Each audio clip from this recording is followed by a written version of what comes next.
Hello and welcome friends, स्वागत है आपका आपके अपने इस चैनल मेडिकली ज्ञान में। हम आपके लिए लेके आते हैं नर्सिंग से रिलेटेड क्वेश्चंस, टॉपिक और कुछ इम्पोर्टेंट बातें। तो आज आपके लिए लेके आए हैं हम mental health nursing second year GNM और बीएससी नर्सिंग के लिए इम्पोर्टेंट कुछ क्वेश्चन, साइकेट्रिक नर्सिंग जिसे आप कहते हैं। अभी एग्ज़ाम आने वाले हैं तो उनके लिए कुछ इम्पोर्टेंट क्वेश्चन है। आप अपना जिस तरीके से स्टडी कर रहे हैं वो आप करते रहिए।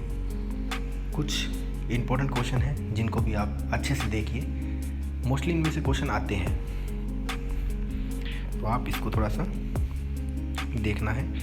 तो चलते हैं आपके लिए mentally health nursing, psychiatric nursing. तो फर्स्ट क्वेश्चन आपका बनता है डिफाइन मेंटल हेल्थ नर्सिंग और उसकी quality of A psychiatric nurse. इसके प्रिंसिपल क्या है, साइकेट्रिक नर्स की क्वालिटी क्या है, ये वीडियो को पूरा देखिएगा। इसके बीच में आपको कुछ ऐसी बातें बताई जाएगी जो हर एग्ज़ाम में ज़रूरी होती है, इम्पॉर्टेंट होती है, जिनसे ही आपके नंबर बनते हैं। हर कोई तैयारी कैसे भी कर सकता है, बट नंबर जो बनते हैं वो लिखने का तरीका, क्या लिखना है, उससे बनते हैं। तो नेक्स्ट क्वेश्चन है explain mood behaviour therapy national mental health programme. ये आप थोड़े याद कीजिएगा।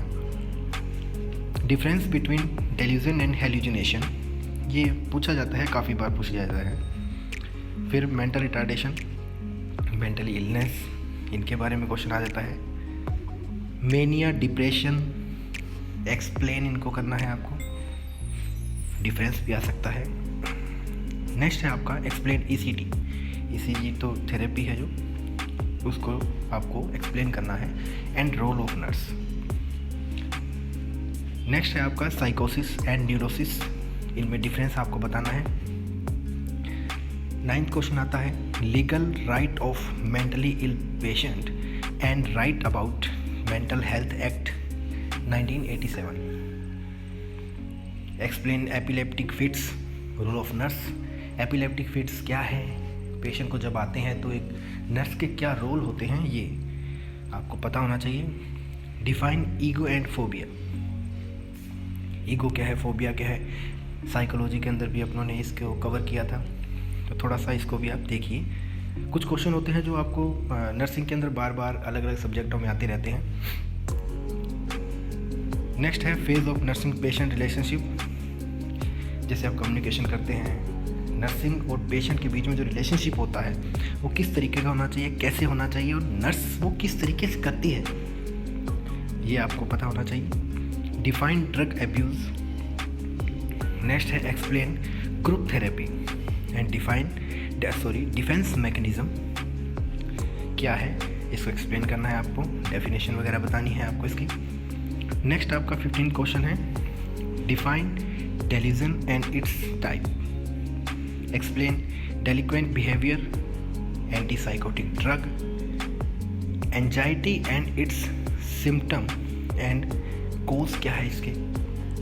और जो भी आप क्वेश्चन लिखते हैं, मैंने कहा था आपको बीच में कुछ बताऊंगा, तो जो भी आप क्वेश्चन लिखते हैं तो ये सब्जेक्ट कुछ ऐसे हैं जिसके अंदर आप रोल ऑफ नर्स ज़रूर लिखिएगा। आपसे पूछा जाए या नहीं पूछा जाए, आप 4-5 रोल ऑफ नर्स लिख दीजिएगा कि साइकेट्रिक रोल नर्स जो होती है उसके रोल क्या क्या होते हैं, वही लिख दो, इनफ है। 10-15 याद कर लो, हर किसी में लिख दो। यही वो चीज़ होती है जिससे आपके नंबर अच्छे आते हैं। नेक्स्ट है एंजाइटी क्या है, सिम्टम क्या है, कोज क्या है, हो गया। नेक्स्ट पर्सनैलिटी, एक्सप्लेन करना है आपको पर्सनैलिटी को, क्या होती है, डेफिनेशन वगैरह उसकी, ठीक है। फैक्टर क्या है जो इसको अफेक्ट करते हैं पर्सनैलिटी को, वो आपको बतानी है। और रोल ऑफ नर्स तो आपको लिखना ही लिखना है। डिफाइन सिक्सोफेनिया, साइन सिम्टम क्या है इसके, सिक्सोफेनिया होता क्या है, इसके साइन सिम्टम क्या होते हैं, ये आपको बताने हैं।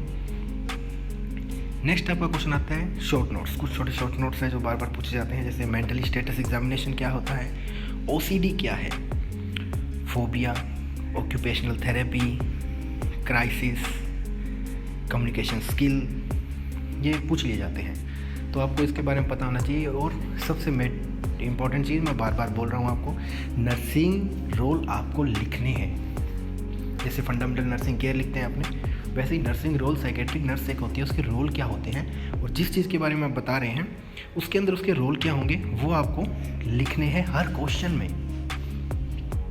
आपसे पूछा जाए नहीं पूछा जाए, क्योंकि हम नर्स हैं तो नर्स के अंदर ये चीज़ें इंपॉर्टेंट होती है पूछनी है। इसीलिए वो आपका कॉन्शियस माइंड देखता है कि आप कितने कॉन्शियस हैं अपने सब्जेक्ट को लेकर। तो ये 21 क्वेश्चन थे जो एग्ज़ाम में आने के पूरे चांस है, तो आप इसको अच्छे से पढ़िएगा। Thank you very much. इसके अलावा आप अपनी स्टडी भी तैयार रखिएगा और आपके अपने इस चैनल को लाइक कीजिए, सब्सक्राइब कीजिए, देखते रहिए। हम टाइम टू टाइम कुछ ना कुछ आपके लिए इंपॉर्टेंट चीज़ें लाते रहेंगे और आपके लाइक से मोटिवेशन मिलता है, वो मोटिवेशन ज़रूर दीजिए हमें। लाइक एंड सब्सक्राइब ज़रूर कीजिए।